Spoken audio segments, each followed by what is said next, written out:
नमस्कार, मैं Devaki Meena, assistant professor समाजशास्त्र विभाग। आज हमारा टॉपिक है कंसेप्ट ऑफ कर्म, कर्म की अवधारणा। तो जैसा कि हम सभी जानते हैं कि जो भारतीय समाज है और जो भारतीय विचारधारा है या जीवन दर्शन है, उसमें कर्म और पुनर्जन्म का जो सिद्धांत है उसका बहुत अधिक प्रभाव पड़ता है। जैसे कि हम सभी कहते भी हैं या सुनते भी हैं कि जो अच्छे कर्म का जो फल है वो अच्छा और बुरे कर्म का फल बुरा होता है। और कर्म का जो सिद्धांत है उसने वर्ण व्यवस्था और जो आश्रम व्यवस्था है उसके नैतिक आधार के रूप में भारतीय समाज में कार्य किया है। और धर्म यदि ये बताता है कि क्या होना चाहिए, तो जो कर्म का जो सिद्धांत है वो क्या है की व्याख्या करता है। और साथ ही इस बात की भी भविष्यवाणी करता है कर्म का सिद्धांत कि व्यक्ति का जो अगला जीव है वो क्या होगा और कैसा होगा। कर्म का सिद्धांत व्यक्ति को दिशा प्रदान करता है और उसे सामाजिक जो दायित्व है उसके निर्वाह की उसको प्रेरणा देता है और अपने भविष्य के प्रति उसे एक प्रकार से आशावान बनाता है। तो सबसे पहले हम देखेंगे मीनिंग ऑफ कर्म, कर्म का अर्थ। जो कर्म शब्द की जो उत्पत्ति है वो क्रय धातु से हुई है, जिसका अर्थ है करना, व्यापार या हलचल। तो इस अर्थ में कि मनुष्य या व्यक्ति जो कुछ करता है वह सभी कर्म के अंतर्गत आता है। जैसे कि उसका जो रोज़मर्रा के जो काम है, खाना पीना, उठना बैठना, चलना, कोई विचार करना, ध्यान करना, सभी उसके कर्म के अंतर्गत आते हैं। साथ ही जो कर्म का संबंध है वो संस्कृत भाषा के जो शब्द है कर्मन से भी है और इसका अर्थ है कर्तव्य, कार्य, क्रिया, कृत्य आदि से इसका अर्थ बताया गया है। और इस प्रकार कर्म का जो तात्पर्य है वो उन सभी क्रियाओं से है जो कि मनुष्य अपने दायित्वों के निर्वाह हेतु करता है या जिनसे व्यक्ति के भाग्य का निर्माण होता है, तो वो सभी कर्म के अंतर्गत आते हैं। इसी प्रकार जो दो धर्म ग्रंथ है गीता, उसके अनुसार मन, वाणी तथा शरीर से की गई सभी प्रकार की जो क्रियाएं हैं वो कर्म के अंतर्गत आती है। यानी व्यक्ति मन में जो कुछ विचार करता है, इच्छा करता है या संकल्प आदि करता है और दूसरों को जो कुछ वो कहता है या बातचीत करता है, साथ ही अपने व्यवहार के रूप में जो कुछ वो प्रकट करता है वो सभी कर्म के अंतर्गत आते हैं।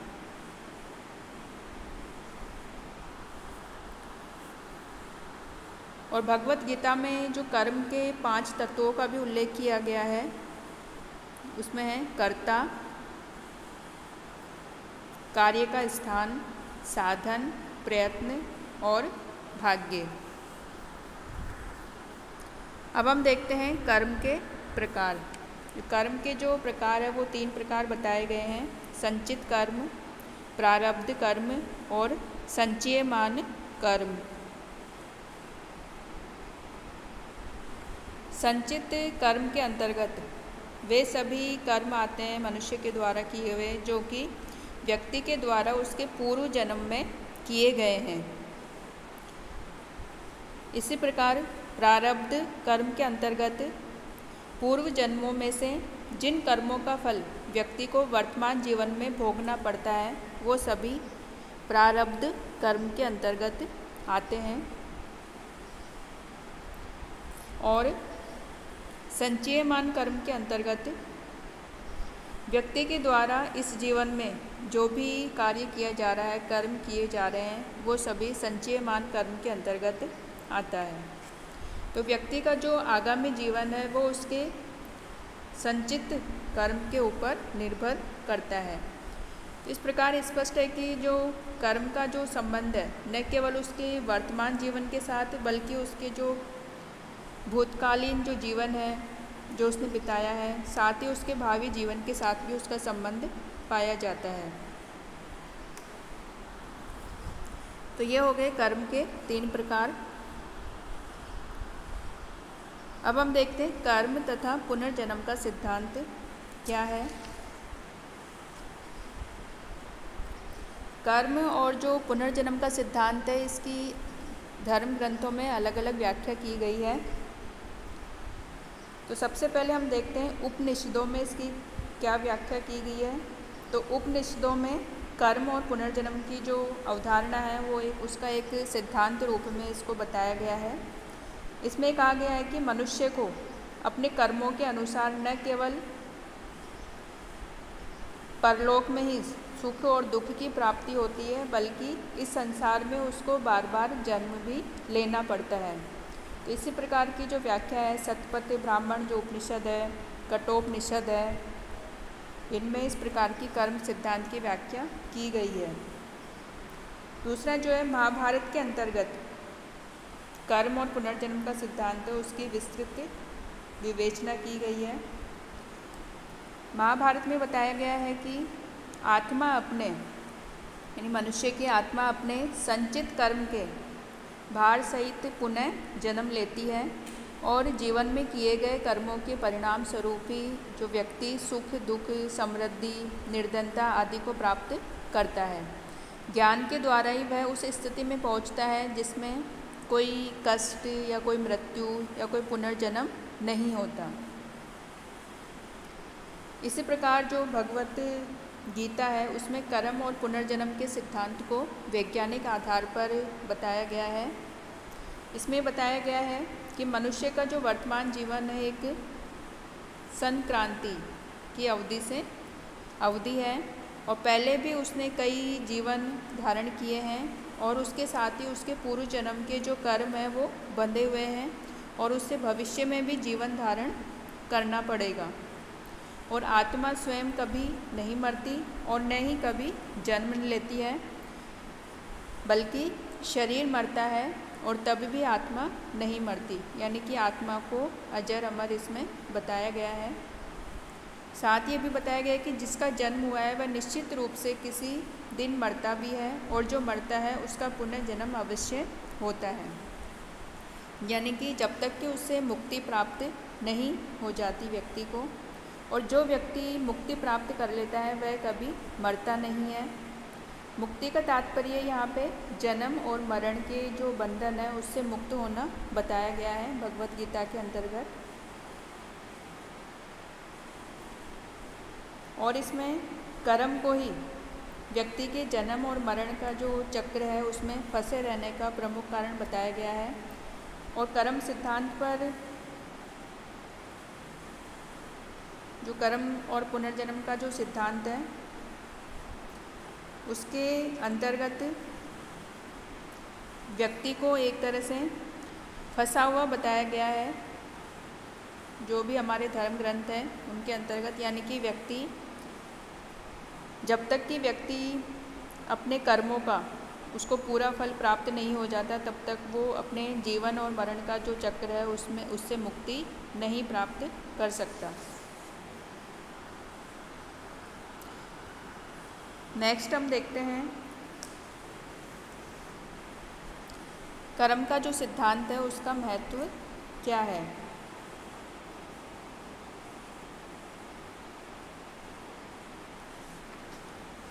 तो कर्म का जो सिद्धांत है उसके महत्व के रूप में जो सबसे पहला जो महत्व है वो हम देख सकते हैं कि नैतिकता का विकास में सहायक, यानी कर्म का जो सिद्धांत है भारतीय समाज में वो नैतिकता के विकास में सहायक होता है समाज में। और इस सिद्धांत ने व्यक्ति को दुष्कर्म है जो बुरे कर्म है उनको त्याग कर सद्कर्म और अच्छे कर्म करने के लिए व्यक्ति को प्रोत्साहित करता है ये सिद्धांत, क्योंकि व्यक्ति जानता है कि जो अच्छे कर्म है उनका फल अच्छा होगा और जो बुरे कर्म है उसका फल उसको बुरा प्राप्त होगा। तो इस सिद्धांत ने व्यक्ति को अच्छे कर्मों की ओर प्रेरित किया है।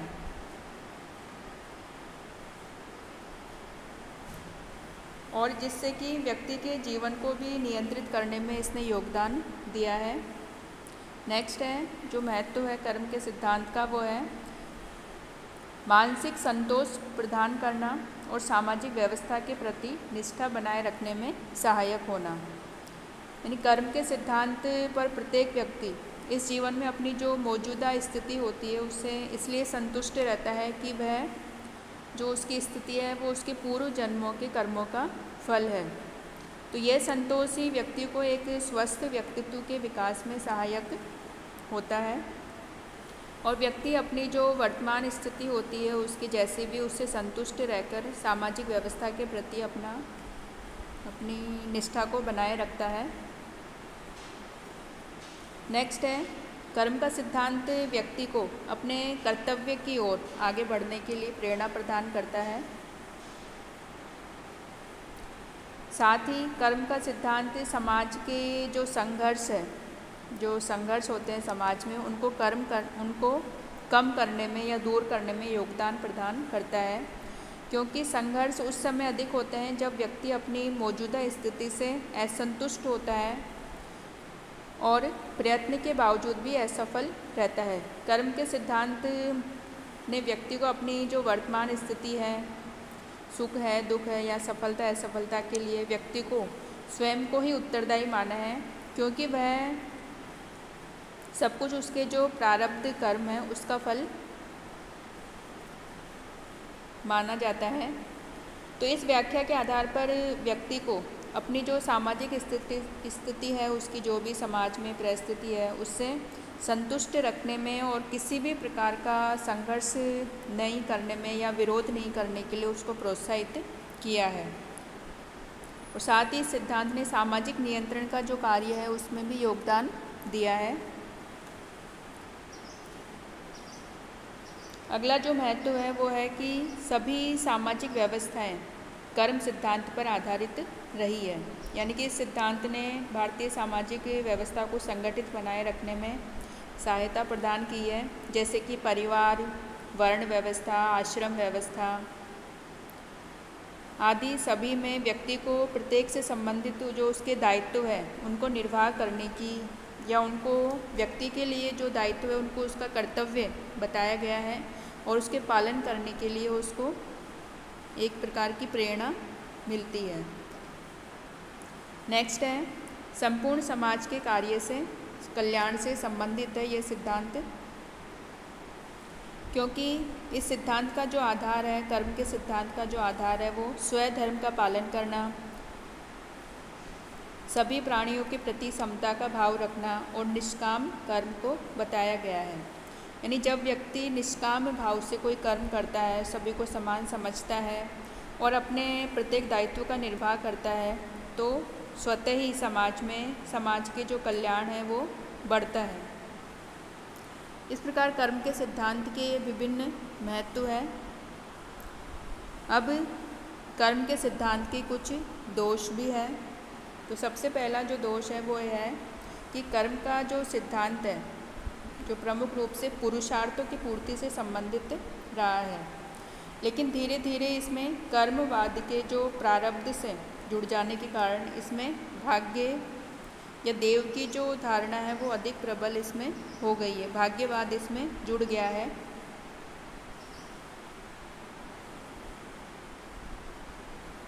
और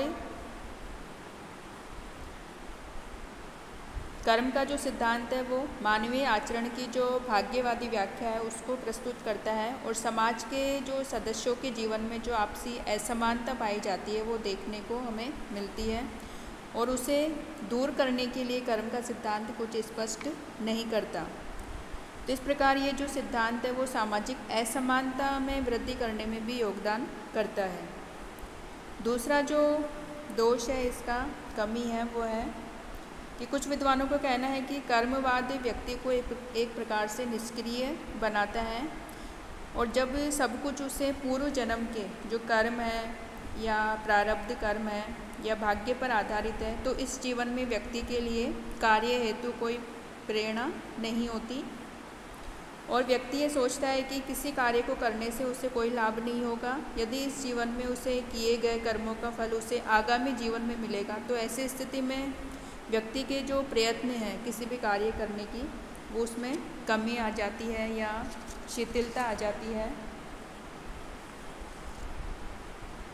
एक और दोष है इसमें कि इस सिद्धांत की आलोचना की जाती है कि इसमें पारलौकिक जीवन को लौकिक जीवन की अपेक्षा, यानी जो वर्तमान जो जीवन जी रहा है व्यक्ति, उसकी अपेक्षा उसके जो मृत्यु के बाद जो जीवन होगा, स्वर्ग नरक की जो अवधारणा है, उसको अधिक महत्व इसमें दिया गया है, क्योंकि इसमें अच्छे कर्मों के द्वारा व्यक्ति को जो मोक्ष प्राप्ति का जो उद्देश्य है उस पर अधिक जोर दिया गया है, जिससे कि व्यक्ति अपने जो आध्यात्मिक कल्याण में की ओर अधिक उसमें संलग्न रहता है और जो उसके सांसारिक दायित्व है उसके प्रति वह उदासीन हो गया है। तो इस प्रकार इस सिद्धांत ने, कर्मवाद के सिद्धांत ने भाग्यवाद को प्रोत्साहन दिया है और जो भौतिक जो प्रगति है समाज की उसमें बाधा पहुंचाई है एक प्रकार से।